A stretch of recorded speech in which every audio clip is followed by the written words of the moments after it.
got together and we've been riding out the partnership. It's been really great. You know, we've been we kind of level each other out. You know, I kind of got some new ideas. We still got the older head, and I know things go. Sometimes I get them worked up and surprised on some of the newer ideas that I get, but they work out great. Like I said, we think right now, and we even each other out really well. That's what we do, like above and beyond construction. I mean, just the name was great once I heard it, because we go above and beyond to make sure the projects are taken care of. Like Josh said, that's just one of the jobs that we've been at. People just rave about us. I know I'm the owner, and I might be a little bit biased, but we do like to sit. And, I'm not here to make money. I'm here to make relationships. You know what I mean? And the thing is I can make relationships with people in the community, and not only that I'm passing on good work, but we're keeping out those guys that are just trying to screw people over. Excuse my language. And just trying to take advantage of people. We've been actually with a lot of jobs lately. We've been seeing a lot of construction workers that's giving us small businesses a bad name. Guys are coming and taking people's money and not coming back. We're just here to start a good bond with you guys, our community, and just grow bigger in this area as a company that does go above and beyond and make sure that the customers are completely happy. That's a little bit of what I got. I'm going to give it to my partner here, Daryl, just to explain where he come from. My name's Daryl. I pretty much started roofing when I was 17 years old, and just kind of stuck with it. So I got, like you said, I got a little bit of knowledge. I'll be 43, so I've been doing it since I've been 17. I went to school at Hudson, graduated at Hudson. We had a good opportunity to get things going, and pretty much started from zero and just working our way up the next few months and see what happens, and hopefully everything continues to go well and good Lord takes care of us. Most important. We are a very biblical standing business. We're starting. Right. Pray today. When I started my company, sorry, not to cut them off, but when I started my company, we started praying every morning. We prayed, and I kind of got out of that. And today we kind of had a situation that was unfortunate, but one of the guys got in an accident today on 12 with one of our pickup trucks. I don't know if you guys heard about it. It was one of a rollover with one of our dump trailers. And once again, everybody was really, I was sitting on the skid steer after everything was said and done, and I stopped. The good Lord told me I had to look around. I looked around, and everybody was kind of sad-faced and upset and things like that. And I stopped immediately. I got out of the skid steer. I said, "Hey, why is everybody so down? Why does everybody look like they lost their puppy?" I said, "Russ is sitting here in front of us. He's well. He's got all his 10 toes. He's breathing. He's just fine. The truck is something that can be replaced." I mean, at the end of the day, and I got everybody together. We just had a prayer, and just to, because the evil one, he tries to get us down. He tries to get us at our lowest point. He tries to use those times to get you discouraged, get you worried, and get you, out of your right state of mind. And sometimes it takes people like me and other people to see things like that and say, let's stop. I'm gonna stop. I'm gonna stop the devil at his foot tracks right now. I see where he's going. And like I said, my grandfather was a pastor. My father, you might as well call him a pastor. He's been preaching to me my whole life. And I can see these things. I'm blessed to know I have a relationship with the Lord that I can stop and I can see what the devil is doing in people's lives right in front of me. And I say, hold on. I'm gonna stop this right now. We're gonna stop. Everybody's gonna get together. We're gonna thank the Lord for us being here. Forget about the truck. Forget about the trailer. We're still at work. Everybody's doing just fine. And no, I'm sorry for taking Daryl's. He really should you on. But no, it's just that's what I want to let everybody know for sure, because when we actually just had an opportunity to go to Channel 6. We were down in Somerset putting tarps on the roof. There was some reason I was sitting in bed. It started raining. We went home. I was sitting there with my 2 boys sleeping or trying to sleep. Everybody was blowing my phone up. Sister, brother, business calls, and I finally was like, what? I'm not taking a nap. And I got to thinking, I'm like, all these people in Florida, when things happen, you know, everybody goes to rush and help their neighbors. I said, you know, they don't do that anymore. I said, you know, what's up with, you know, the people that doesn't grab tarps and go help their neighbors out? So I got a hold of my partner Daryl. I said, you know, let's get in the truck, let's get some tarps, let's go help out those areas, the Somerset area, the Lake Columbia area. And we happened to get in front of the Channel 6 News. And going back to, I'm a biblical man, and whenever you put me in front of a group of people, I'd be a fool not to talk about my Lord and Savior. So the lady came to give us an interview, and about every question I had a biblical answer. And if everybody knows Channel 6, they're not really, you know, with the biblical things. You know, they're pro gay, pro. Like I said, I'm a God-fearing man. So they chopped us up. They didn't air us, but they put us on their web page. And I told Daryl, it's funny because I'm standing here in front of you guys. I told Daryl, I was like, you know, we got put in that situation. Yeah, we might not have been aired on the news. Yeah, we were put on their news page, and everything was pretty much chopped out. I said, but at the end of the day, he put me in a situation. He put us in a situation to see what we were going to do. Are we just going to talk about this business and making money and this, and that, or are you going to get in a situation where you can talk to a lot of people at once about the Lord? Maybe the lady that was sitting next to me that was a newscaster needed to hear it. But I try to anywhere I go, I try to talk about my Lord and Savior and how He's impacted my life and got me to where I am. And I tell you right now, above and beyond construction and Honeydew Handyman Services, I mean, it wouldn't be a company if it wasn't for Him. And I wake up with that thought every day. And I just try to better myself every day as a little Daryl. And we both work, you know, I get down, he gets down, and we just work each other up, you know, definitely with the guys as well. You know, that's definitely something that we started morning prayer. But no, that's just a little bit about us. Daryl's quiet anyways. I told him I went past the mic to him, so he's probably really happy that I'm going to just close out.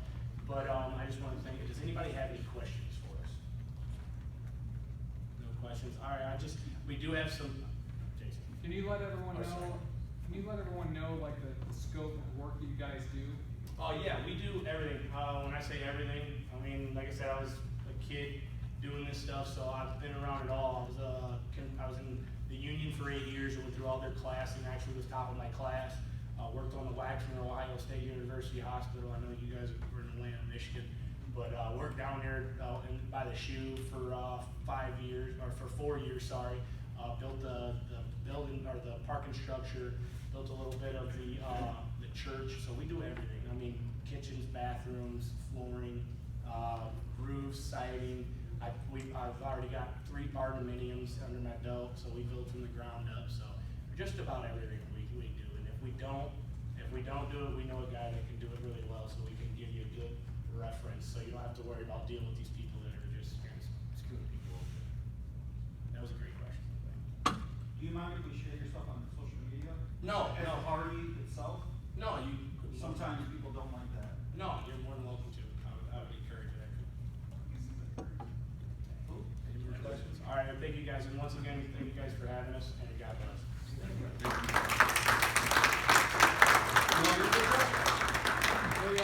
They have some business cards back here on the table too, if anybody wants to grab one before you leave. Are you taking off? What's that? What are you doing? Me? Yeah. I'm here. I haven't ate yet. Oh, you had me come up here to do this? Yeah. Oh. All right. So, the next guest is one of my best friends in the political ally movement here.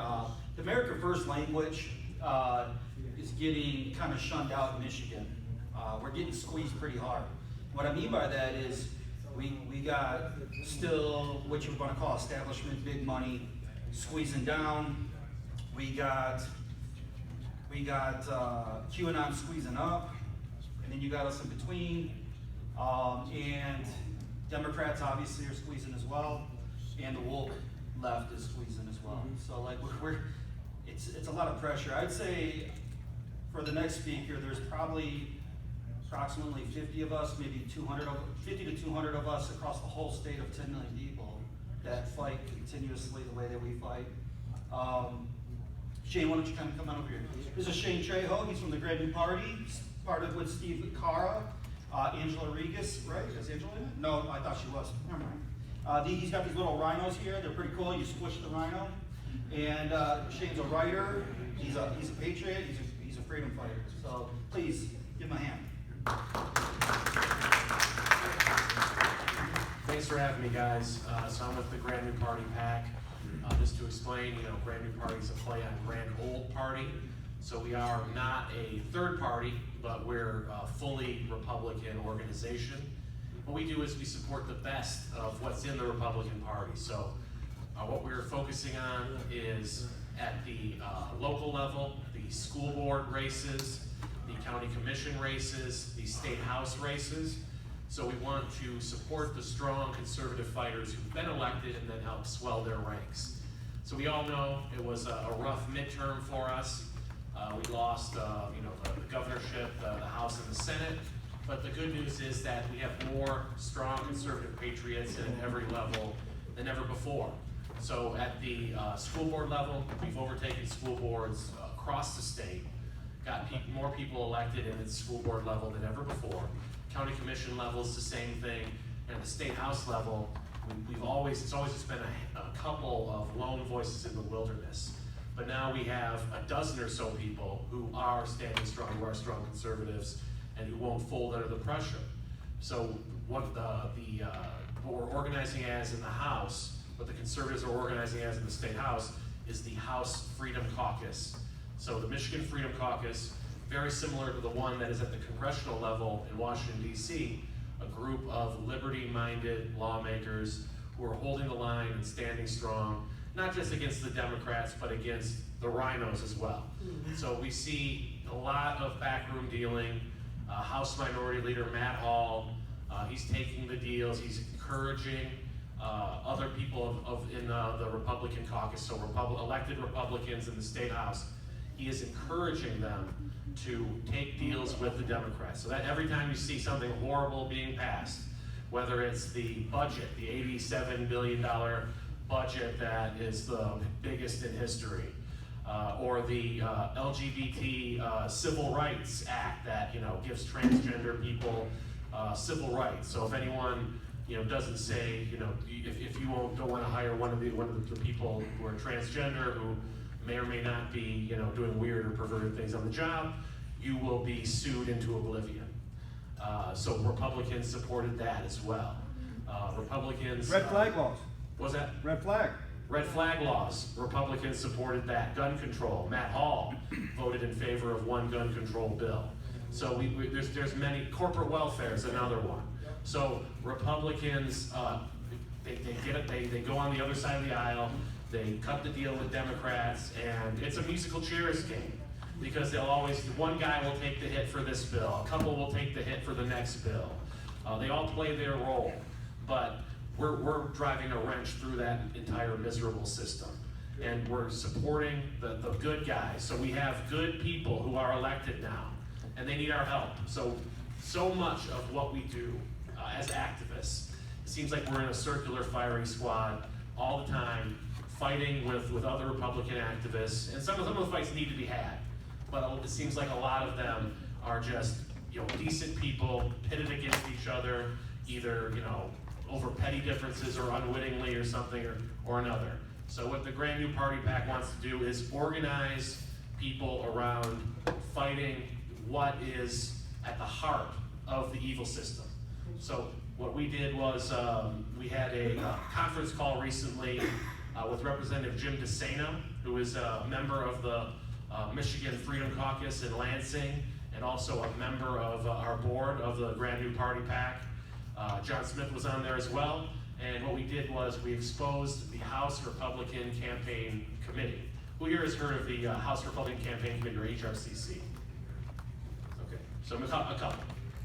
So the HRCC is the slush fund that is used in Lansing to give money to different candidates. And hypothetically, it'd be a good thing because it's presumably there, allegedly there, for to help Republicans win elections. So to keep the House Republican so that we can defeat the Democrats and blah, blah, blah. But what it really is there for is to buy off lawmakers, is to dangle money in front of them so that they will play ball with the establishment. So if you look at the money that they gave in the last cycle, it was to a representative named Jack O'Malley. Jack O'Malley was arguably the most liberal, moderate Republican. He got more than double what any other Republican did in the HRCC. And when he was campaigning, he actually sent out to his Republican constituents he had campaign literature that had him and Gretchen Whitmer smiling on the cover. So that's what that money went toward, was the pro-Whitmer Republican. Look, he's so moderate. He's just going along to get along. He's not one of those crazy conservatives. No, he's willing to reach across the aisle and help Gretchen Whitmer. And he got almost $1 million from HRCC. Then he lost that seat. So money down the drain. So what did the HRCC do in response to that? They realized, we have to be more conservative. We have to give conservatives something to really rally around and be excited about. Is that what the HRCC did? Of course not. What they did was the exact opposite. They hired Rick Snyder, former governor, who was the head of Republicans for Biden. He's their new lead fundraiser. Who's their second lead fundraiser? A guy named Bill Parfait. He was head of Republicans for Whitmer. So he was rallying people for Whitmer less than a year ago. And now those are the guys that are in charge of the big money power in Lansing. So this is what we should be outraged about. Of course, there's local stuff to be outraged about, county stuff, but as Republican conservative activists who want to break up the power structure and think of what keeps the Republican Party from doing its mandate of strong conservatism, of this, what is it? It's the HRCC and groups like it. So what the Grand New Party PAC does is fundraise to offset what the HRCC does. So we know there's some of the good guys, they're going to be in primary battles. They're going to try to knock them out and replace them with moderates and liberals and weak Republicans who will toe the line with the special interests. We're going to be there to help the Republicans who stand strong, make sure that they are reelected, and make sure that their ranks are more after this next cycle in 2024 and beyond. So check out gnppac.com. There's some flyers out front. I have some more flyers as well, so I'd love to give you guys a flyer, give you guys some more information, give you my card, to get you engaged with what we're doing, because what we want to do is promote the best of the Republican Party, build up the foundation, build the farm system, make sure that people, if someone's good at the school board level, then when they run for county commission, they'll be supported, and they show that they've proven that they stand strong. When they're great at the county commission level, then they go run for state house. We know they're going to stand strong. They have that record. So that's what we want, is politicians who have the courage, show that they have the courage to stand strong against this corruption. So check out gnppac.com. I will be happy to give you a flyer, and if you want one of these too, we have several of these rhinos squish toys. So whenever you are pissed off at a rhino, you can just squish this thing instead of doing something that might be bad. So awesome. Look forward to connecting with you guys. Can you let everybody know about all the events that you're presenting for the electors? Why don't you tell them the elector story? Okay, yes, great point. So as we've all heard, the 16 Trump electors are being charged with a multitude of felonies.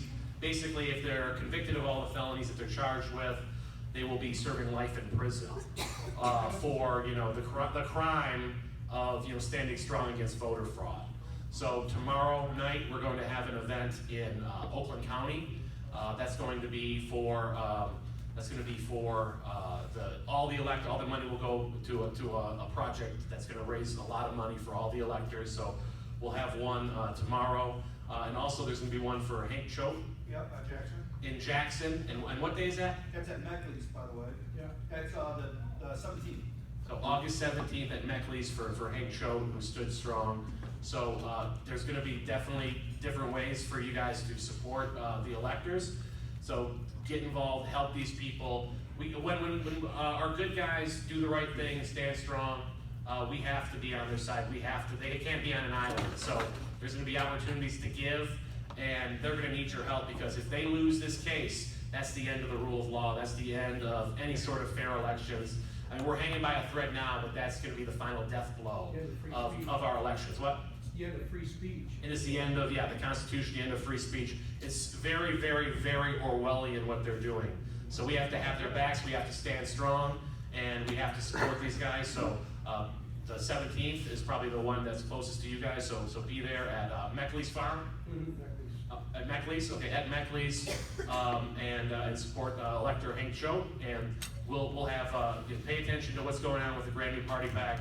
We're gonna have some big developments in, over the next week about, how we're gonna be not just raising money, but raising awareness of what's going on, the plight of the electors as well. Just one thing I wanted to bring up, you said, some of the rhinos supported the LGBTQ civil rights. Let's be clear, those people already had civil rights, it's written in the Constitution. What this was really all about is nature pours a vacuum, and we've been getting rid of Christianity out of society for a very long time. This is the way to bring atheism into society. So it wasn't about civil rights for them. They already had civil rights. It's about getting their ideology shoved down their throats. That's what it's about. 100%, yeah. Civil rights, quote unquote. They just want to give more government-backed protections to, these weirdos, and it's just, you're going to be seeing, there's going to be these people who show up on the job and do sexually deviant things. They're not going to be able to be fired, and then if you try to fire them, you're sued into oblivion. They call you a bigot, and they destroy your life. Yep. So that's what we're headed towards. What time is it again at Meckley's? 5 to 8. 5 p.m. to 8 p.m. Just like secede at the end. All right. Any other questions? Yes. How many Republicans supported that bill?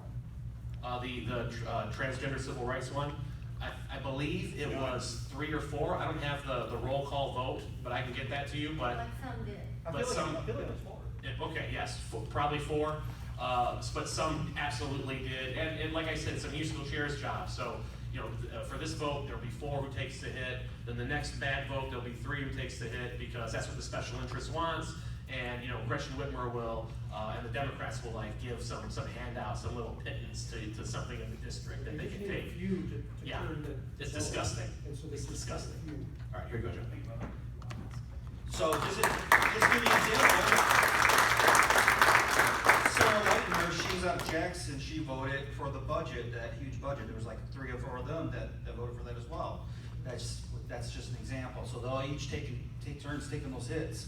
I want to go ahead and do the drawing now before When they take those hits, they should be shamed everywhere they go. Oh man, we got all kinds of stuff, and there's like only a few tickets in here.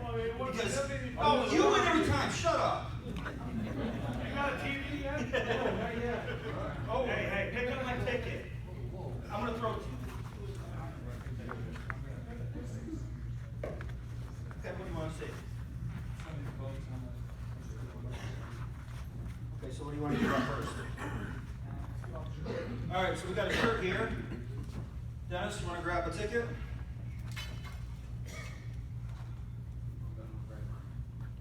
All right. What do we got? Last 4. 6697. Who's the winner? 6697. Somebody's got it. I don't know where my ticket Hey, you got a winner. We got a bingo. What's got next? bingo. Okay, so these are gonna go together. So this, this, we'll do that one next time. All right, so I went to the local thrift store and found, I don't know if anybody saw it on Facebook, but I found 2 Patrick Colbeck's Wrestling Gators, and I found 2 tactical bags. So it was pretty cheap, $13 for all 4 items. So this would be the next item. No, you get it both. 6688. Oh, mark out. All right. Parachute. That's a parachute. It's got to be for a very small parachute. There's not enough Dacron in there to stop you.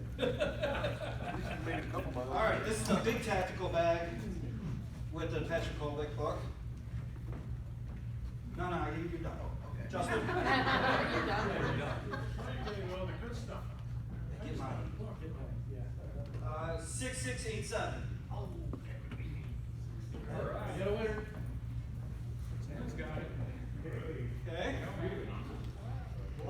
got the flag? What's your number? Yep. All right, we got a flag. 6, 6, 8, minor 7.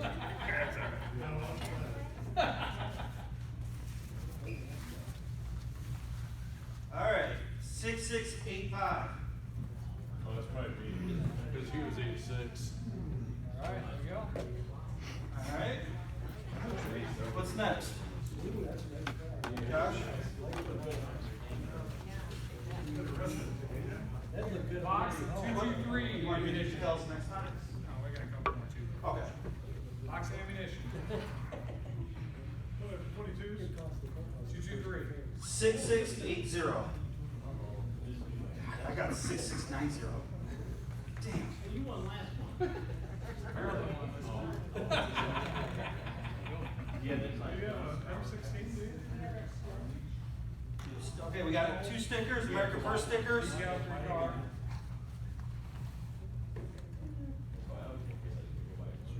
So this is a knife this time? 6681. Dan, you got that? I do. All right. Oh, it's back. Mary, next one. Yeah, just make sure you find it. Hey, 6690, that's me. Yeah. Yeah. Yeah, I got America First sticker too. All right, that's it, right? Okay, we'll have more next time. Booklets. Oh, yes. Booklets?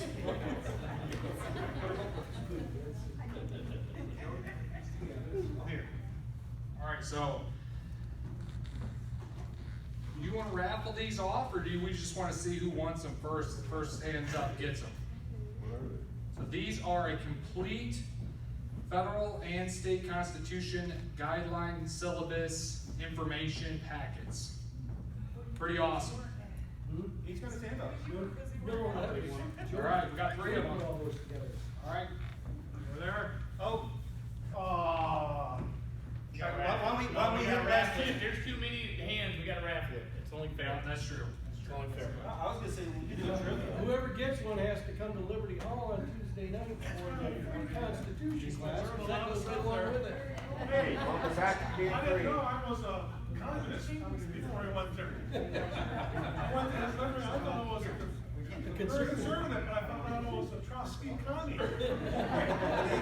We knew that, but we wanted to figure out. And now he's just constipated. You do it. All right. I think you're gonna see a bunch of. Pick a number between 1 and 5. We should distribute Washington. All right, Or so just- I'm gonna dig out the ones that just won. Okay. That'd be a good idea. All right. Or we think you're still in the top. You got, What are you doing? How you? Oh, I see. You're just gonna give it to anybody? All right, what do we got here? 6693. I think that was Justin because he asked me to remember it. Hey Josh, when do we get back into the drawing the cards again? Drawing the cards. Yeah, you kicked us out, you wouldn't give us any. Oh, tonight, these are for people that have never won before. We want to give them a So when shot. can we get back in? Next month. Okay. $100 donation would have got you in tonight, I'm just saying. 6684. 6684.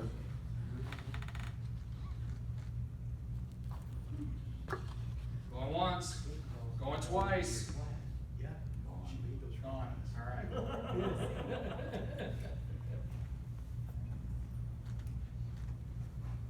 6683.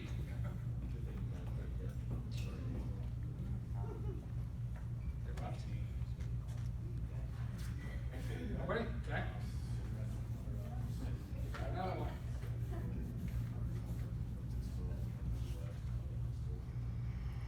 6679. Draw again. She's the one that donated. All right, guys, I think I have one more.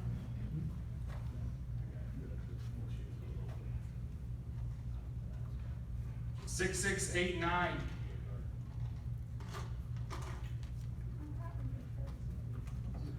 Who wants these things? Put your hands up. Now, Everybody does. Now, before you hand those out, let me give just a little something about that. Jody's been coming to the class and she's been putting these together. She's coming to the 12 class, she's coming to Steuben County class, and she comes to the Hillsdale class every Tuesday night. She's done this was a labor of love for her. Pretty awesome. She gave one to the Attorney General from Indiana. Now, no, the people in Indiana actually like the Constitution and liberty way better than Michigan. So their Attorney General is in a wretch. Their Attorney General wrote a very nice letter of praise for those packets because he thought they were so great. So, just 6691. There it is. You want it, one too. All right, last one. 6698. I got it. All right, here we go.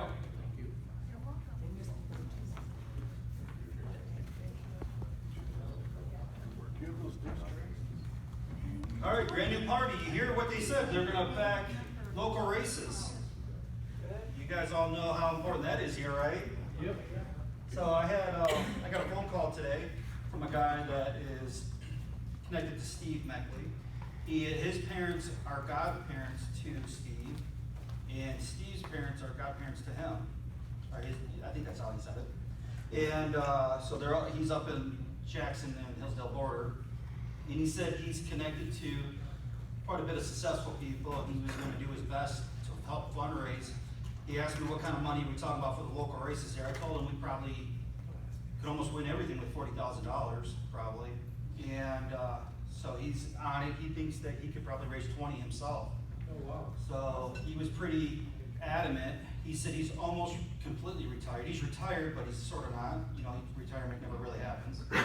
So, he couldn't be here tonight, but he'll be here next month for sure. He's very energetic and excited. He's 62. He's ready to rock and roll. So the campaigns are going to be really important locally. If everybody here just donated $10 to GMP, that would be 2 school board members easily. You know, so that's so important across, going across the state. We get school boards in these local races. Most county commissioners don't. Go ahead, Royal. How can money win a race? So what it does is it wins awareness. That's what it does. It wins awareness. As Michael knows, you're talking about something like his seat. They're projecting $30 million. Is that about right? That's probably a little soft, actually. Yeah. They're gonna throw in unlimited funds for Slockton, right? I mean, she's Whitmer times 2. Yeah. So Mike's got arguably the hardest seat to beat out here. And we got him down here in Hillsdale. Now, Hillsdale doesn't have money. Hillsdale don't have people. So why would candidates come here? And here, you got Mike here. So, hey Mike, why don't you come on up?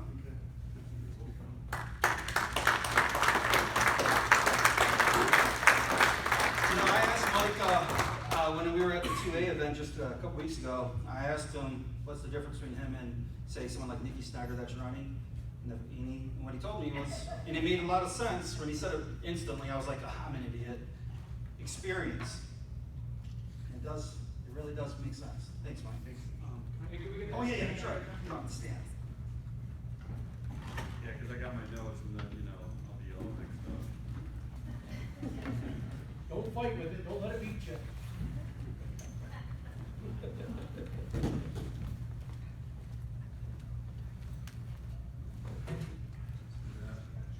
Cat-like.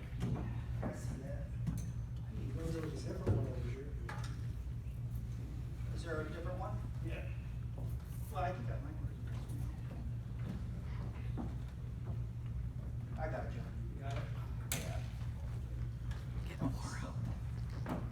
We don't usually have the same.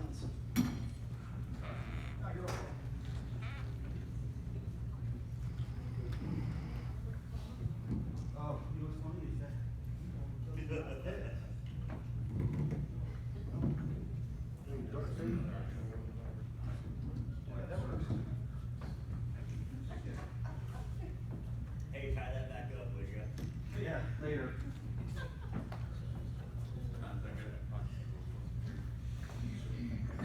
And, can everybody hear me okay? I can turn it up Pass too. it up to you. Up a little. How about now? Is that good? Go ahead. Good? You good? Okay. You should be all right. All right, well, thank you. Thank you so much for having me. It's like coming home for me. We had a lot of Hoovers actually from the Pittsburgh area, as well as Hillsdale. There actually was a Mike Hoover he's my cousin, my second cousin, and he passed last year, but the church was packed. And it's because the family, Rex Hoover, they owned the dock company out of Pittsburgh. Luminous, thank you so much. Oh yeah. So that's my family, the Hoover family. So it's nice to be back here. A little bit about me. First of all, Michael Hoover, candidate for United States Senate, and I am from a small town. After meeting with thousands of people across Michigan, I learned that people basically want three things. They want a safe community, they want a good economic opportunity, and they want a strong economy. And it's really on us leaders to make sure that happens. And that really comes back to us. I also believe that we're here to do two things. I think we're here to bring up our children in loving homes and to pass on a better country that was gifted to us. And I think we just boil it all down. That's what we're here to do. But it takes a certain kind of leader to do that. And when I look at leadership, I kind of break it down like this. The first thing is basically 4 values. The first one is integrity. Are you who you say you are on the outside, same person on the inside? The second thing is inner peace. And certainly that sounds biblical, and I'm certainly a Christian, but it's being comfortable with who you are as a person. The third thing is, do you have your priorities in order? Do you know what's important and what's not important? And then lastly, fourth is vision. Can you see what needs to be done and how to get there? So it's become overwhelmingly apparent that many of our current leaders don't share those values. They are in DC to benefit themselves instead of the people.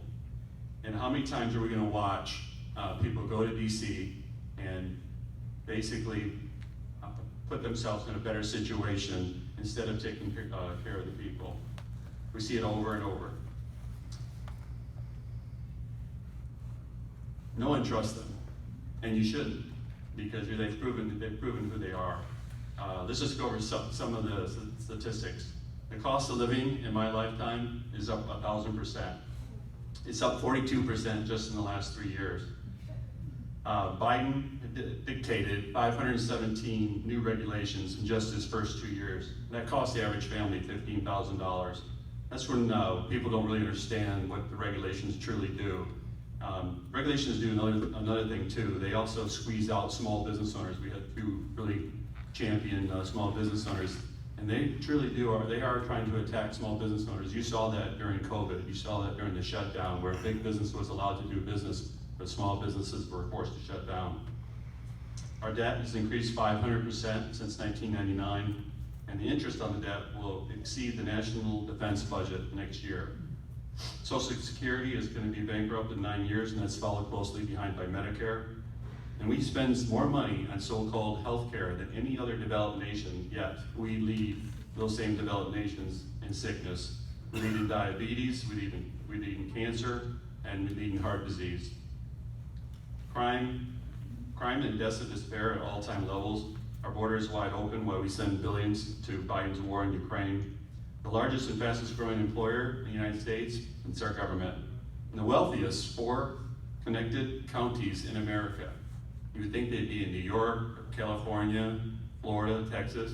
Nope, that's DC now. That's the result of a government gone wild. When I'm asked, why in good God would I be getting into this? You've lived a good life, you have an amazing family, why wouldn't you just walk into the sunset? But that's not who I am. And that's not how I was raised. And my life is to prep me for this next chapter of my life. So let me give you a little background about me and who I am. I was raised by 2 factory workers.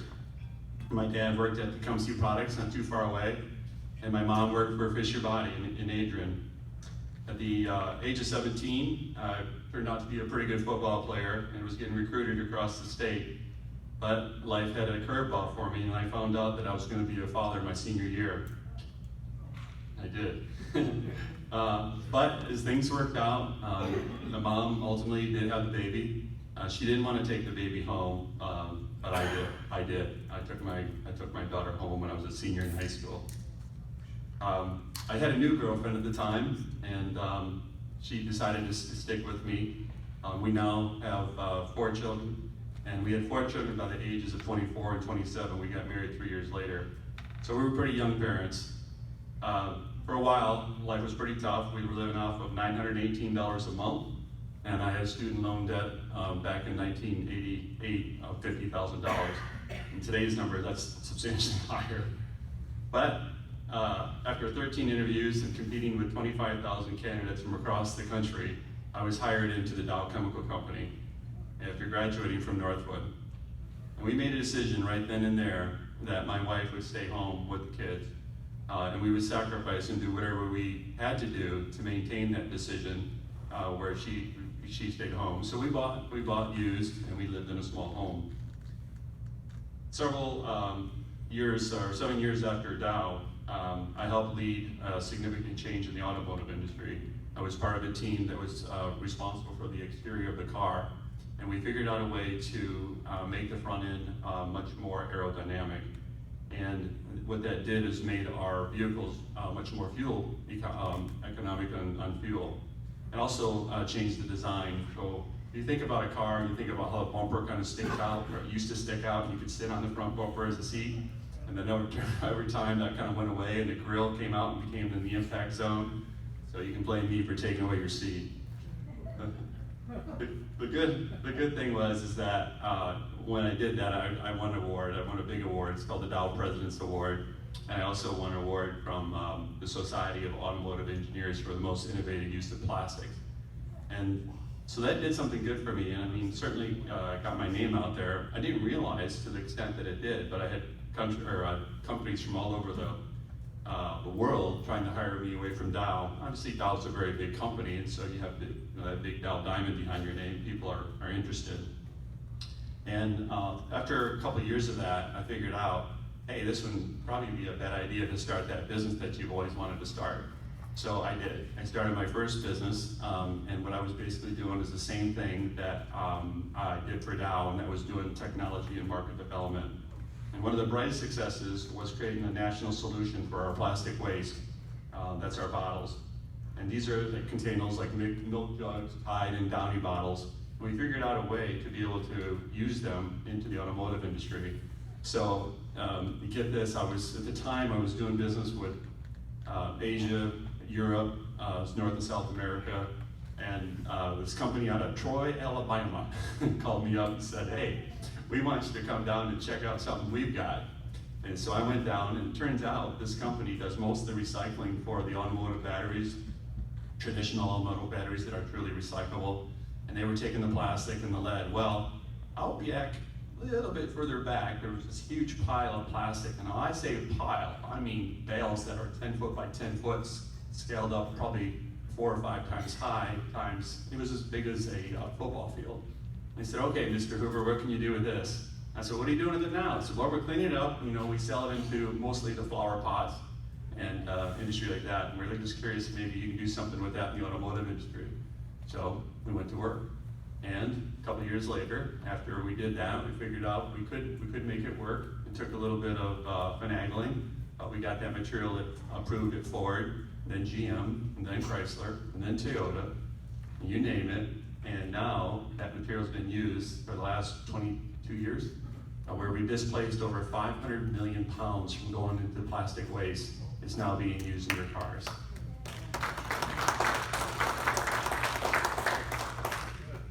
So being an innovator, we just continued to have opportunities come our way. And one of the things we did is we opened up a recycling center Actually, that was open, it was gonna close, it was township owned, and the cool thing was is we privatized it. And now we recycle every material from yard waste to mattresses.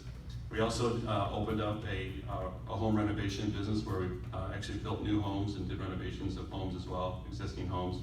And we brought a franchise that protected people across the state from diseases such as West Nile, Lyme, and Zika. And we serviced from Greater Lansing to the Metro Detroit area. And I have to talk about our children because, you know, I told you earlier, my wife stayed home and she dedicated her life to those kids. So it's always important for me to talk about them. They turned out pretty darn amazing because my wife's a pretty darn amazing woman. We had 3 all-state athletes. We had a state champion. We had an All-American and a Michigan State University Rose Bowl champion. He actually went on and played a little football for the team down in Indiana called the Colts and then the Eagles. All 4 attended college here in our state, all are married, and we now have 9 grandchildren. We added 1 more in 1997 when we took in a teenager from Flint, and I'm proud to say that Robert is doing really well now, and he's a Division I assistant football coach. So earlier I mentioned, why shouldn't I just live out my life and enjoy the easy life? And I mentioned that how I'm wired, and now when I look at my 9 grandchildren, I can't help but not think that they're gonna be having children too. And then I just can't imagine that handing over a country that's broken and telling them good luck as our nation falls off a cliff. So how do we fix this mess? How do we get our nation back on track? The answers are in our history. That's what I believe. Back when I was a kid, and a lot of you when you were kids too. When we were kids, we were actually number 1. We were number 1 in almost every metric you could think about. The value of our dollar, our education, you could test us against any nation in the world and we would beat you. Certainly our values, our health. Look at the pictures of kids from the 70s. I'm one of those kids. We were pretty darn healthy. Our Navy, our music was great, even our movies, and even our national debt was on the decline. Can you imagine? In today's overload of information, it's important to step back and look at the bigger picture. And I think it's really important for us to step back and look in time. So I'm going to do that a little bit with you if you don't mind. From 1942 to 1972, productivity and hourly compensation went up together. So it actually went up 245%. And as that went up, wages went up to 245%. However, in 1972, those 2 lines stopped going up together and they merged away. And they've been merging away from each other ever since. That to me is the biggest tragedy and the biggest war that has been taken and put on to the American people since that time. And I'll get into more detail on why that truly plays out. So in 1970, you could buy an average home for $25,000. That took about 18,000 hours of work. It's really important to listen to those numbers. $25,000, it's amazing, isn't it? And that took you 18 hours of work. Today, it takes 50,000 hours of work. And what that really meant, and I'll talk about this a little bit more, is it meant that no longer could you keep up.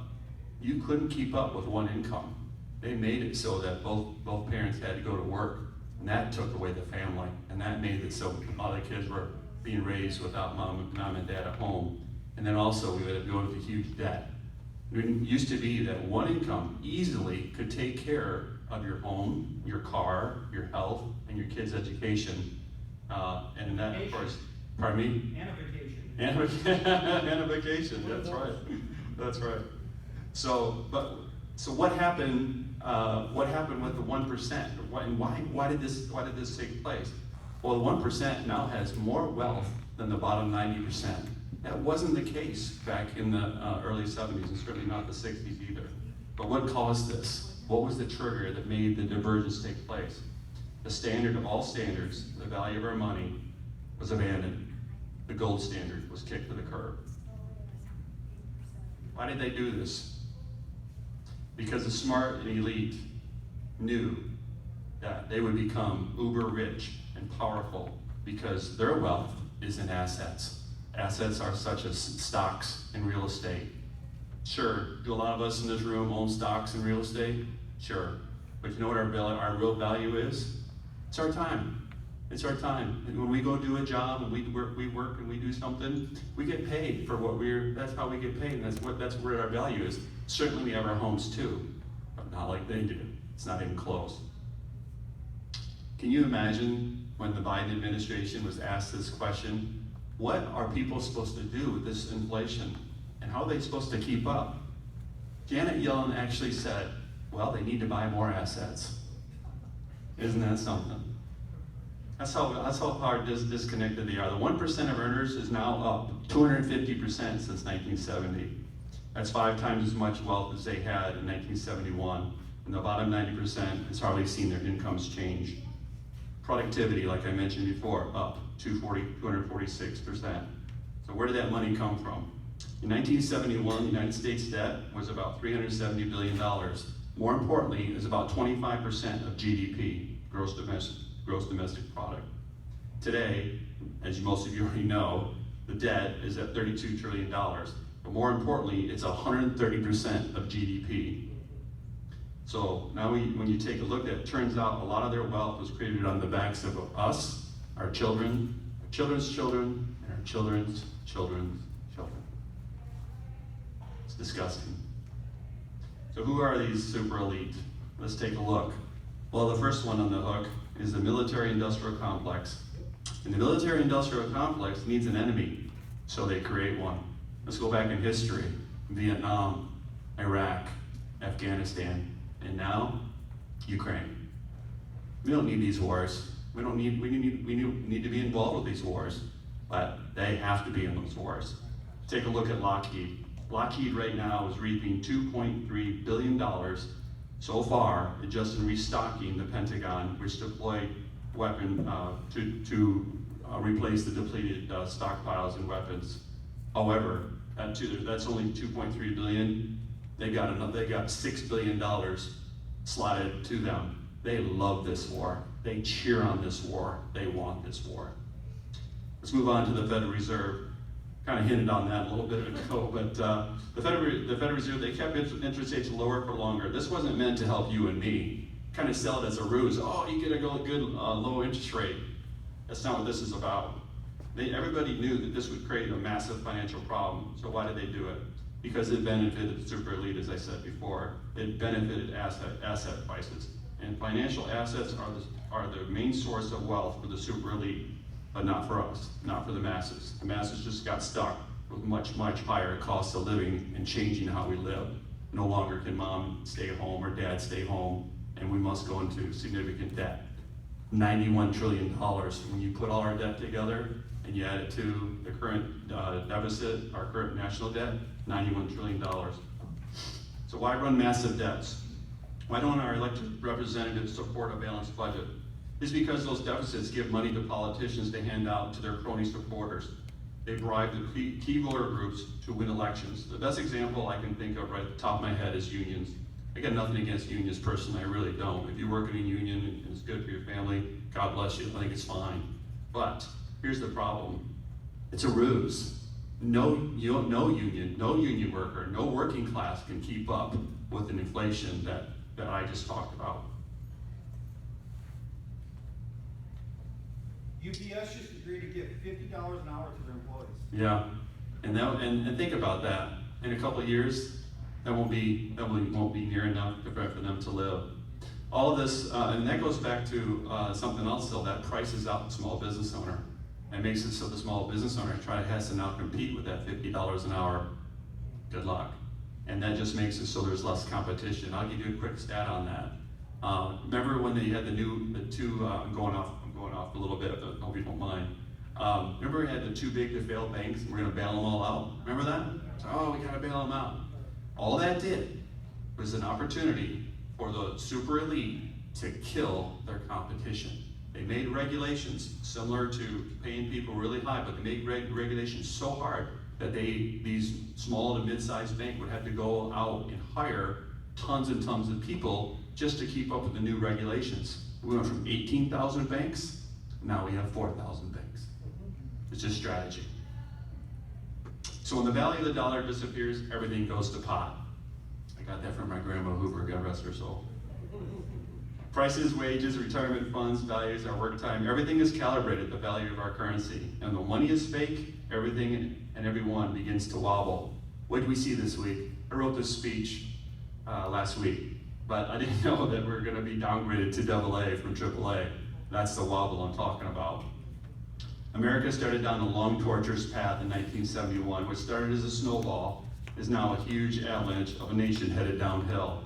Just look around. Earnings to GDP, childhood obesity, two parents having to work, single parent homes exploded. That's a whole different story because we did a war on the family, and I'll talk about in a minute.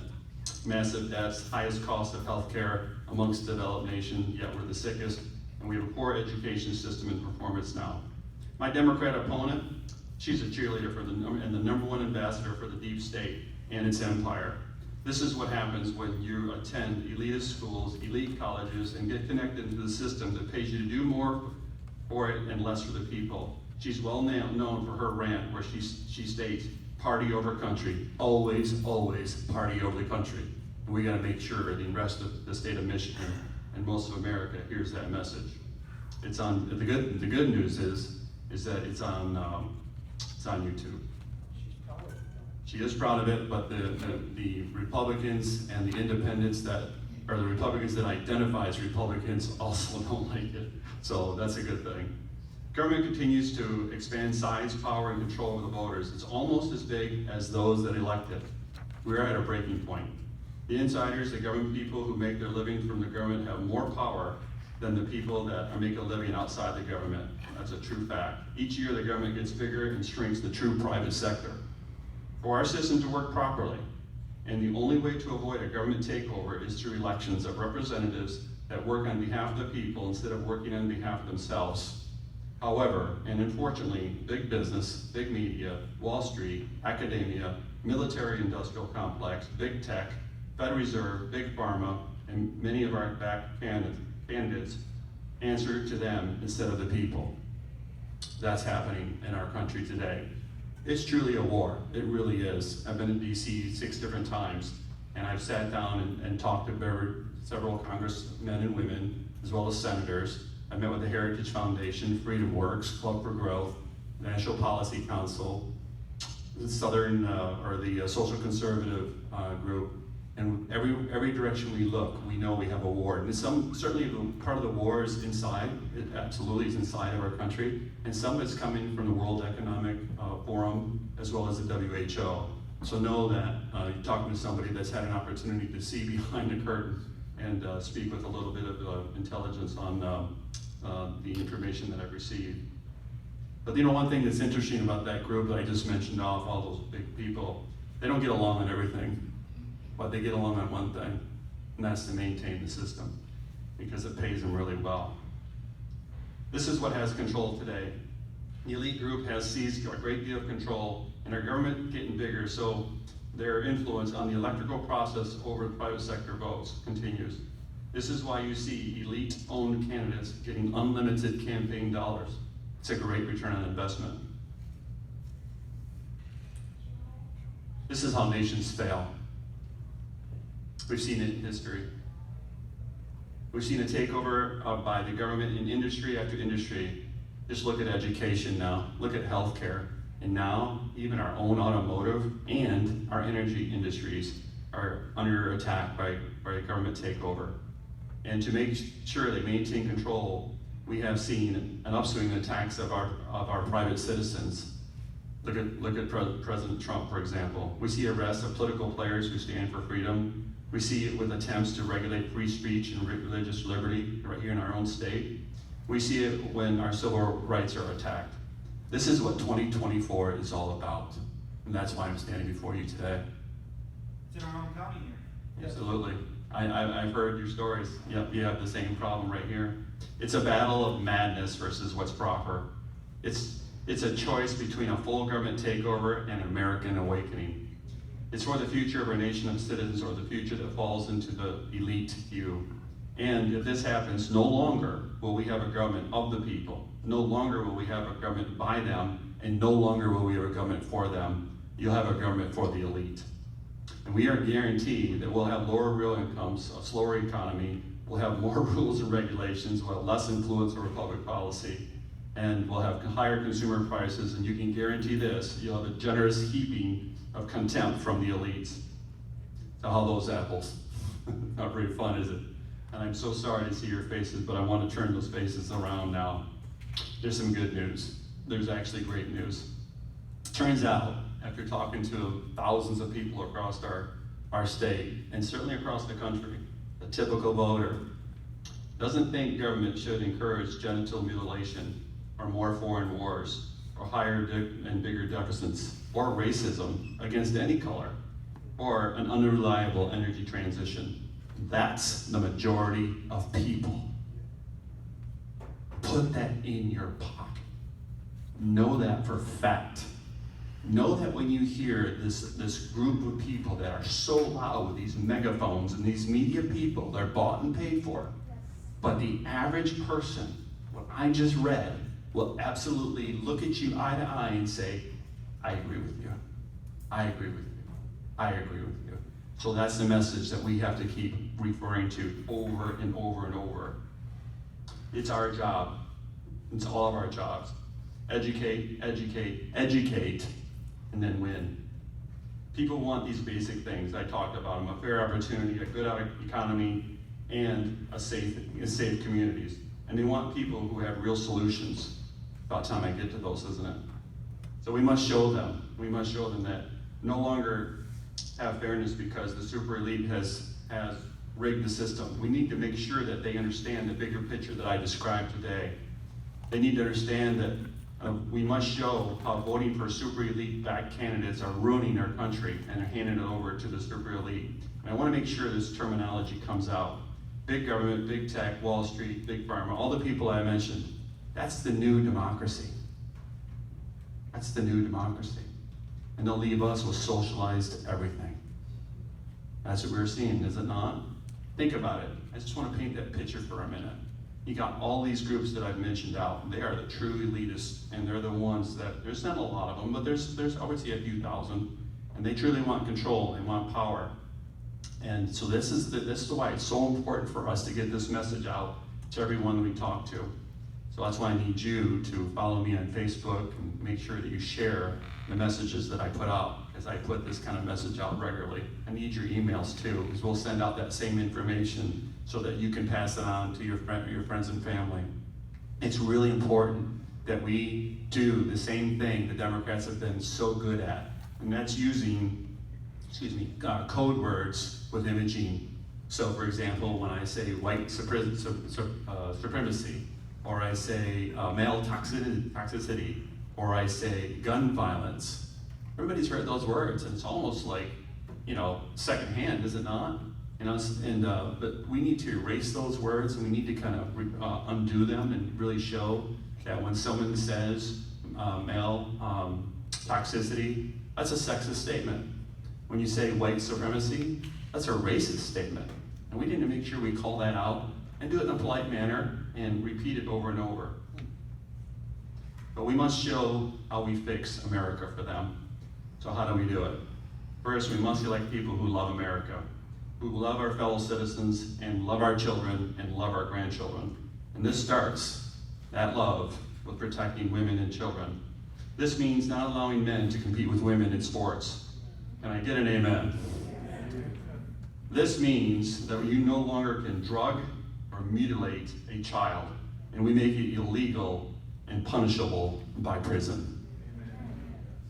This means restoring our law enforcement and border agents' morale and hiring. The Hoover Protecting the Family Bill creates a PR campaign that does just this. You're very familiar with Army, Navy, Air Force, Marines, are you not? And you think that commercial, what does it do to you? You're proud, right? You feel good, and you love these young men and women. Well, guess what? Just change the topic a little bit, change the picture, show the law enforcement agents, show the police officers, show them that their mom and dads, their sons and daughters, and they have kids just like you and me. But yet they go out and they risk their lives for us to protect our streets. That's the PR campaign that the Hoover Protecting the Family does. and we will do that. I have met with about 10 different departments across our state, and they all have the same problem. They can't hire law enforcement agents. They just can't because of morale. Morale's down, and everybody feels like, well, okay, I'm not a hero anymore. I'm not going to get paid real well, and I probably don't have a pension. So we want to make sure that we correct all that. We also call for a national recognition award for anybody, any department that brings down crime by 10%. We'll give them a huge national recognition award. We'll give them a cash bonus, and we'll make it public, and we'll make sure the whole United States sees. Look at Hillsdale County Police Department. They just brought down crime by 10%. We're going to make sure they're recognized. So that continues the pattern of making sure that we hold them in a high light. Next, we must return to a lawful society. What does this mean? I'm gonna back away just real quick. Let's talk about guns for just for a minute. Is that okay? Okay.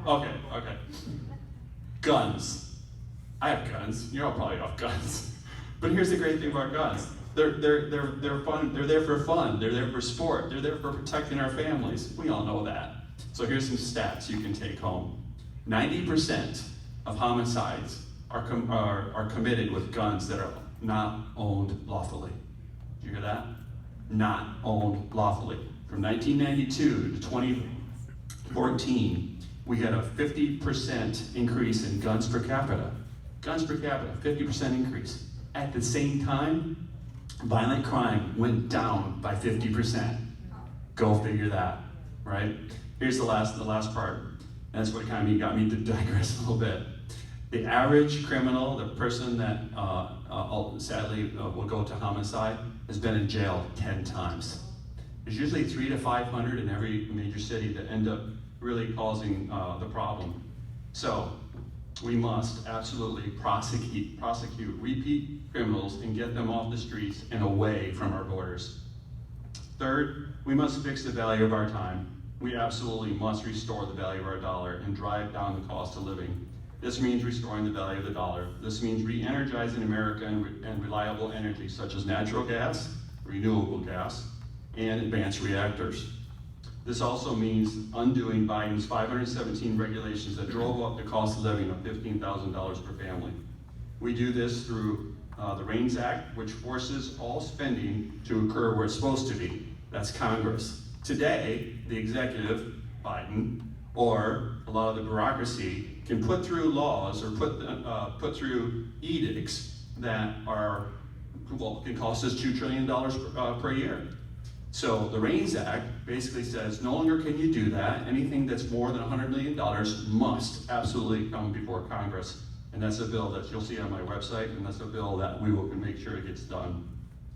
And we need to restore the American value of family. This means no longer penalizing low-income parents when they choose to get married and getting rid of the incentive to displace fathers. I have to talk about this for a minute. We actually lived in Detroit for a year. And one of the saddest things that you'll see is what happened with the war on poverty. What it really was the assault on the family. In 1940 to 1964, the greatest transformation out of poverty in the history of the world took place in America. 85% of the black community took themselves, by themselves, out of poverty. I got to say that to 500 people downtown Detroit. Amen. I'm talking to them and they're listening. So when you took and you displaced, you took away the dad, you say, hey dad, and all you guys in here that are dads and fathers and grandfathers, you can't be a dad anymore. You can't be in the home and you can't be a husband. You can't take care of your family. What would you do? How would you feel? It's hard to imagine being a father finding out when I was 17, 18 years old, trying to tell me that I can't take care of my children, I can't take care of my wife. Well, you probably turn to crime. You probably turn to gangs. You probably turn to alcohol, and you probably go to drugs, and you probably end up in prison. And that's exactly what the Democrats did to that community, because that community was coming conservative. They still have a lot of conservative values. They have a lot of Christian values. They're not about this new transgender thing at all. They're quite against it. So we need to undo that policy. No longer will we penalize low-income mom and dads, and no longer can we incentivize moms having children without their dads. Amen. Thank you. Everybody get on? Is that good with you guys? Okay. It's to me, I think I just, as a dad, it hits really hard at home. I've seen a lot of them. I guess maybe that's why. I took in a young man, teenager, and he had that same problem. He didn't have a dad at home, and he just needed a dad at home. And I kicked his butt a little bit, and then he turned into a heck of a man. He still is today. Number 5, we must return to excellence in the classroom. We must provide better options for our children, and it's time to remember what schools are for. It's for these 3 things. Number 1, it's for the student. Number 2, it's for the student. And number 3, it's for the student. It's about the children. It's all about the children. Yeah, what did we see in the last 20 years? We saw a 90% increase in the administrative state. Can you imagine? It's not certainly about the student. So we need to remove the Department of Education. We need to remove the Board of Education here in Michigan. We need to streamline the organization so it provides accountability. We remove the bureaucracy that increased that 90%. Learning has gone down instead of up with all these administrators. We need to get rid of the cultural distractions, replace them with classical liberal arts education. Nowhere better place than right here in Hillsdale and Northwood. To teach kids how to think critically. We help this by passing the ECCU, the Educational Children's Choice Act. Let me tell you about the ECCU. What that does basically is allows us as private taxpayers or business owners to take a tax credit when we owe tax. And that tax credit goes to an independent scholarship fund, not government. Amen. And then that children from around our state, as well as around our country, can apply for that scholarship, and then they can go to a safe, better school for them. And that's what we need to do so we can break up this monotonous thing that we call education here in our state. We must decouple from China and bring back our jobs to America. By driving down the cost of regulations, re-energizing America, and using reliable low-cost energy and passing the Buy America for America Act. That's the Hoover Buy America for America Act. What that does is it provides a massive incentive to manufacture and sell American-made products. What we've learned is talking to people around the state, not just me, but people independent from me, has said, look, there was asked this question. If product X is this much more, maybe 20% more, than product Y, and product X is made in the United States of America, which one are you going to buy? Every day, I'm buying American. I buy an American. Matter of fact, it's the young people, it's the millennials. Millennials have caught on to this. They know that a lot of this labor from China is slave labor. So they're onto it, they want to buy. So the other thing the Hoover Buy America for America Act is make sure that labeling online and in store is very clear to see. Think about it. When you're online and you go to buy something, is it really easy to find where it's made? It's not. Unless it's made in the United States, it's really hard to see there's a big old flag. So we want to make sure it's a law that when you go on, there's a big, huge, beautiful American made in USA flag, or it's a CCP flag. And then when people go to push that button, you know they're going to think twice about that. At least they'll be making an informed decision. So we want to make sure that that happens. One thing I also wanted to mention about family is that we have a breakdown in the family besides low income. It's also now across all ages and and particularly 18 to 38-year-olds. So I'll give you a quick stat. 18 to 30-year-old, 26% of them are married, yet almost 50% of them have children. When you go up in age, it gets worse. 85 on 38-year-olds, 85% of them have children, yet only 56% of them are married. All generations agree that the best place to raise a child is in a home with mom and dad. So we also know that they'll respond to tax incentive. So if we give them a nice big tax credit for them to get married, and then we increase the tax credit each additional year, they stay married. We need the families to stick together. A lot of people always ask me, Hoover, are you going to make that retro?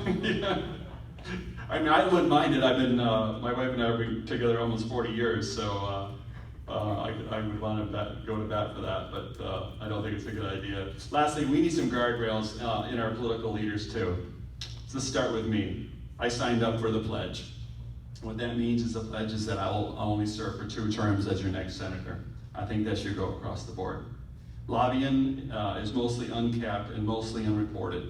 One thing I'll say about lobbying is that Heritage Foundation lobbies, Freedom Works lobbies, Social Conservative Conference lobbies. Those are good people. They're on our team. They're Christians, all of them. Actually, every single organization I just talked about, those are Christian-based organizations. They may be millionaires and billionaires, but they still love this country just as much as you and I do, and they're the ones that can help us get us across the finish line. I just gotta win my primary, and that's where you all come in.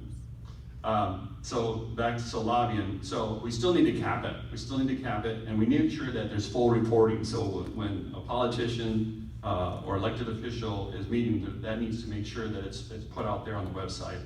Insider trading. No longer can we have the Hunter Bidens of the world using and abusing the public for self-gain. If you're elected, your family is banned from receiving funds from the DC.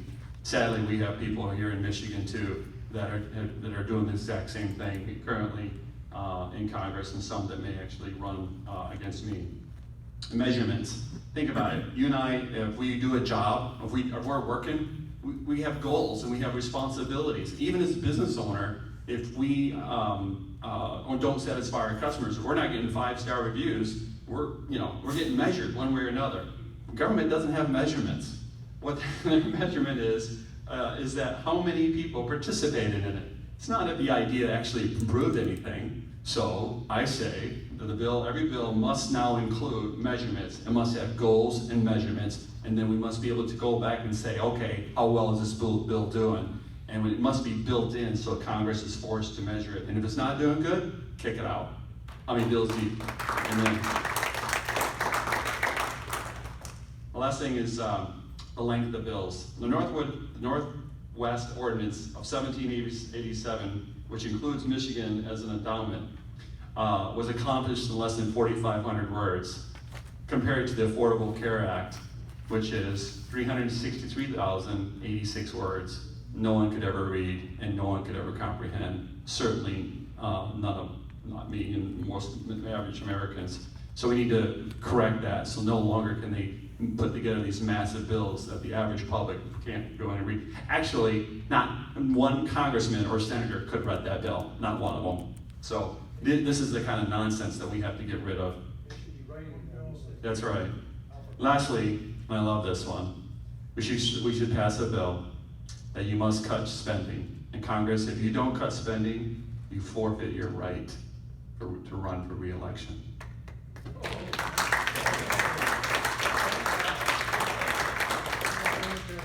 I'm not an insider. I'm not a super elite candidate. I think you can tell I'm from a small town, and I need your help. I need volunteers for signatures. I need small donations. That's the most important thing, it's like, I know I have to fundraise, and as talked about these $50 million, but really for me, the best thing in the world would be to get $5 or $10 out of the 2 million people that are gonna vote for me. That would make all the difference, and I think that's really how we should try to run this. How many signatures do you need? We need 15,000 signatures, minimum 30,000 maximum is what we're allowed to turn in. We've got a couple of people here that I grew up with, thank you so much, but they are helping us collect these signatures. We got a small team, but we need a small army.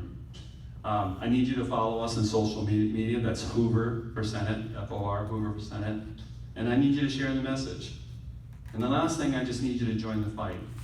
And I know that you hear that a lot, but truly, let's join the fight together. And let's fight them till hell freezes over, and then let's fight them on the ice. Thank you so much.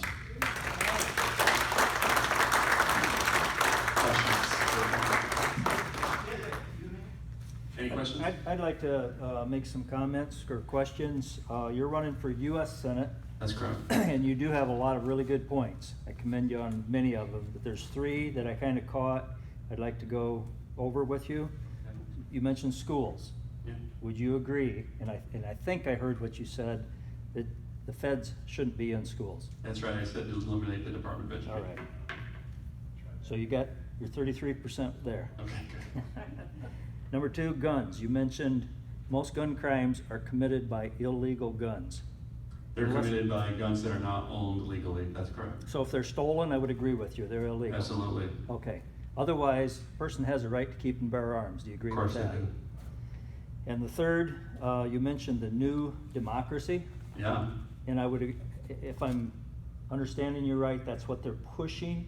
that's But right. we never ever were a democracy. Yeah, so- Except that if we Well, right, walk like a duck and act right, like a duck. we're a republic. We're a But republic. that's exactly right. The new democracy, the way that I constructed this in my own mind after I've been studying this for too many years, is that looking at what they're trying to organize, and they've done an amazing job. You know, they've got big tech and Federal Reserve and Wall Street and Hollywood and big media, and they're all part of the same conundrum, and they're the ones where the money is flowing down to get candidates elected. And that's not of the people, by the people, or for the people. That's of the elite, for the elite, by the elite. And that's a democracy. That's not a republic. And that's what's so critical for us, to make sure we communicate over and over and over to all of our family, all of our friends, and everybody across our state. Thank you. 99%. All right. Question? Yeah, back when I was a kid, late seventies, early eighties, I remember something about the Supreme Court ruling where companies, corporations can make unlimited contributions to politicians. There was a cap before that, but I don't remember the later years. But I was thinking to myself, that's a big mistake, because all the companies will have a monopoly on the politicians now, and they really want to. You know anything about that? Yeah, no, actually, I just listened to a political consultant talk in great detail about the system that we currently have today. And there's different ways around the system. They did change a little bit of how you can do campaign finance, and they buttoned some of that down, but there's still a lot of wiggle room to get around where, that's why you have guys like George Soros. So how it happens, it goes into PACs. That's just it. It goes into PACs. So some people would say, you know, we gotta bury this down and get rid of that. And I typically would agree with that. But listening to the political consultant on the way down here today, he made a lot of good points. He said, try controlling the flow of money. They'll find a way. They'll get it around the system. So his commentary was, open it up for everyone so that we can get more money coming into conservative candidates like you. Because right now the system is sort of working against more conservative candidates. Certainly against people that are not part of the inner circle. But when you look at Freedom Works, Club for Growth, the Heritage Foundation, you know, those folks, they're limited to a certain extent. And that we don't want to limit them. So he makes a decent point. I mean, he kind of made me think a little bit outside the box. I'll share it with you. Actually, it's a recorded podcast, and I wasn't part of the podcast, but he goes into great detail and explains it. If you really want to listen to Kim, and a guy that's on our side, clearly on our team. He was J.D. Vance's political consultant and helped him win his campaign. Just on the issue of PACs a little bit, and a lot of people here may not know, but for a very, very long time, Hillsdale County Republican Party was not a PAC. They didn't want to do the paperwork, they didn't want to put money into candidates, they didn't want to do anything but meet at Olivia's, have cocktails and steak. When we took over, we created a PAC. We created a PAC for a very big reason, and that's so that we can start to push conservative candidates, so we can start putting that money behind them instead of at Olivia's for cocktails and steak. John's taking my talk time to my notes. Sorry. Oh, sorry. Any other questions? Are you reserved my time? Okay. I have Yeah. a comment. Yeah. Okay? Yeah. And if everybody here doesn't understand the fight that we're in, this is right down to your back door, your back pocket. Okay, as commissioner, I attended the Michigan Association of Counties, Michigan Works, okay? This is where businesses go to get help, financial help, okay? The last meeting we had 2 people from the Detroit area, females, and it was down to the conversation of who's gonna get money as a business for an apprenticeship program, okay? These two individuals from the Detroit area were insistent upon the fact that only businesses that were diversity and inclusion cooperative would get the money. So now they're sorting out businesses that aren't diversity and inclusive, okay? So if you don't go along with their format, you don't get money for an apprenticeship program. So they channeled every direction of our lives, virtually, monetarily, to affect everybody, so they can control. Because there's lots of businesses out there that don't agree with this left movement, and they're not diversity and inclusion. That's part of that And ESG. they're not gonna get money. That's part of that ESG score. That's what happened with Bud Light and Target. And Disney. You know, in one of the comments I made about the electorate, the average voter is completely against racism. And in all directions, and so they won't stand for it. We just have to make sure that's a great example. That's an example that I need to use and will use to communicate out that says that's racism. It's just not right. Well, even the whole thing is against itself. If you think about what it is, if you don't agree with their system, then you can't be included in their system. Yeah, that's right. That's It's racism. the biggest What's hypocrisy the I stand there for? possibly is. What's the I stand for? Yeah. I would hope that when it comes to democracies, all you hear is democracy, democracy, even from Republicans. Yeah. And what they're doing is like Germany. Yes. Germany in 1933, they voted Hitler in. All democracies destroy themselves and become socialists. And that's what they're trying to do, make us think we're a democracy. That's right. We're a compound republic. Yeah. The top of the pyramid is the township. Then we the people, Yeah. the township, then the county, then the state, then the federal government's on the bottom. That's right. That's what the founding fathers gave us, is that. And Shirky tried to get rid of this. And so he wants to be a democracy, get rid of the electoral college, get rid of it and go direct. That was our senator, Shirky. I know, and sad. I'm so sad to hear that. But when people talk about democracy, this is the example I use. And I'm one of our founding fathers. I can't remember which one it is, but it's great. So we're a democracy, and there's 3 of us, and there's 2 wolves, and there's a sheep. Frankly. And now, thank you. Now we're gonna vote. We're gonna do the democracy vote. See who's for dinner. What's for dinner? He's always the cleverest. So that's the one we gotta use. There was one more question. Yeah. This last question, you don't mind sticking around? Yeah, Last sure. question. I was just actually touching base with what he was saying, a little bit of what he's saying, and honestly, racism, I mean, yeah, it's still here and there. I mean, I was blessed with a little more knowledge than everybody else. But what I've seen now, and I've been brought up in a small town, I mean, I've been a country boy my whole life. What I've seen now is not so much racism, it's more what the government that's creating to bring us apart, like just like that. You know, why should I have special funding? You know what I mean? I get up, put my 2 feet in my pants, just like you. I go to work. You know what I mean? You know, that's what they're doing to keep us separated and keep us okay. Well, wait, why are they getting special funding? I don't get special funding. Well, then all of a sudden now I didn't know that white people had more privilege than I did. You know what I mean? Just First Amendment right, We didn't know it either. to be racist. It's truly evil. It's division. It's division at work, and that's what that's always. And an African American father, so I see both ways. You know what I mean? So it's just honestly, at the end of the day, this is just the left trying to keep. call You you guys back ever up. see Bugs Life? You see the ants where the grasshoppers kept them feared, and then finally they said, you know what, let's stand up and fight them all. That's just what they're trying to do. They're trying to keep us away from getting together and saying, you know what, we've had enough of your crap. We have enough of your division. You know what I mean? It's time to everybody get together and take down. There's no section of people where they don't do that. It's man versus woman, black versus white, black versus Mexican. It don't matter. They do it with everything. Everybody give a round of applause for Michael. Going back to when I brought him up,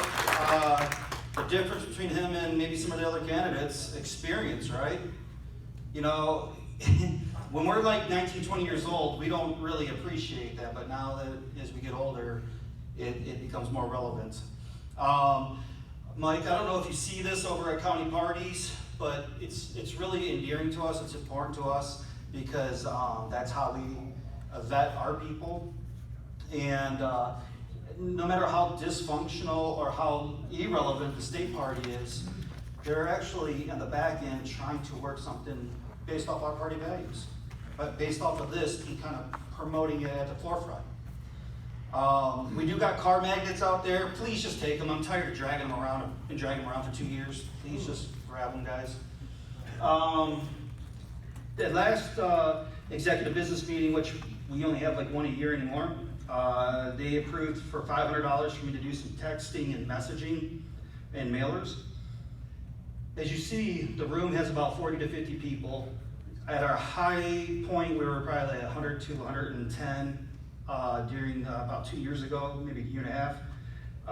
Obviously, COVID and Black Lives Matters gives you anxiety, gives you you got to go do something. We don't really have that right now. It's an eerie feeling. Everybody feels attacked, if you will. It's a kind of it's actually quite opposite in Florida. A lot of Democrats feel that they're being attacked in Florida. So it's kind of weird how that works, but we need to draw in new people. There's still people in the county that don't know there's a Republican Party. So I got to learn to do branding and messaging to get people in. So I'm going to go ahead and start doing some target marketing. I actually. 3 cards on the table for re-entry next time. What is it? These cards for Yep. re-entry, make sure we take these, pass these out. Oh, pass out the cards. So we need to bring in double this.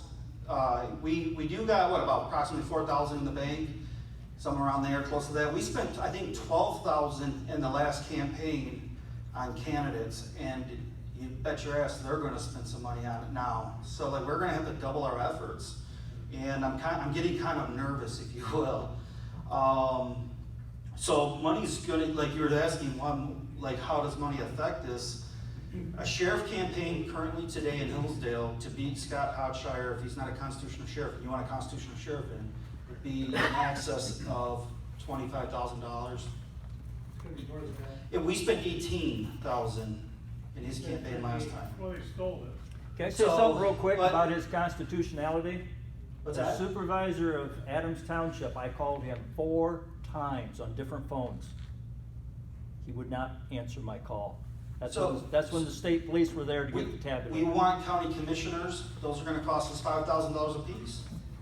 We want, if you want a prosecutor, that's gonna cost you in excess of $10,000. So this is some big money we're talking about if we wanna run these races. Of course, the college guys are gonna pitch in and they're gonna run some races for the first time. Well, I mean, I guess they've been running in the city, but they're talking about running county commissioners and stuff now. They're gonna they have their own pack, and they're gonna do their own way of doing things, but we're gonna not step on each other's toes. Donating to the PAC is gonna be really important. We're gonna need as much as we can get. We gotta try to figure out fundraising efforts. Across the whole state, all fundraisers are down, all attendance is down.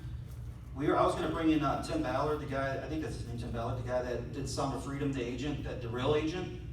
John Rocha and I were trying to bring him in for Berry County Lincoln Day dinner, and then told him around to other places. And there's just no market for, the conservatives are not coming out. Well, half the church isn't coming out to vote, let alone come out to see Tim Ballard. So we were gonna poach him down to Indiana. As soon as you cross the Indiana line, it's a whole different world. I went to Shipshawana and everybody's conservative. I'm like, oh man, this is amazing. So I think I might be moving soon, but I've been saying it for a while now. Everybody here should be running for a township trustee at minimum. We gotta talk about the PD race. I think we could do some new messaging where if you're a PD, who here is a PD technically? So we got, I don't know, 6, 7, 8 of us. I don't know, I don't know if you heard the story, but they rigged our PD election here, Mike. So we got 7 or 8 of us. So we're like Lance is in Woodbridge, right? Lance, Woodbridge. Yeah. So maybe on the flyer that I send to Woodbridge, I'm gonna have Lance's face and his phone number. hey, I'm Lance, I'm your PD. If you need help on your absentee ballot, if you need help with whatever, contact Lance. So I'm gonna do that going across the whole county. Hell, I might not even do it for non-PDs. Hey, this is John Rattan, he's your future PD, you know, in Hillsdale Township. So there's ways to play this as much as we want. In fact, I see Democrats and the other party lie all the time. I'm thinking, oh, man. You don't need the title to do the work. Right. So it's really important to run for at least trustee in a township. At minimum, I'm telling you, if we get 20 in the whole county, we will affect 20 to 30% of that race in 26. So please. Can I get a picture with all the speakers? And if anybody wanted to get a group picture, we can get a group picture up here. And I was going to have everybody hold a flag, one of the other flags. And I'll take a picture. And we're done. Just one thing I wanted to, Mike, on your democracy, it's two wolves in a sheep voting on what they're gonna have for lunch. Franklin went on to finish that. He said the republic is a well-armed sheep. Let's take a picture, guys. Yeah, anybody wants to get a group picture, more the merrier.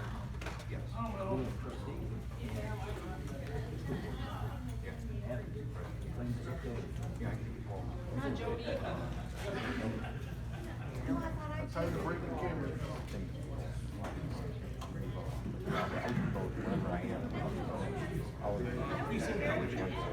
That's what they threw ours out. Kill us for a second.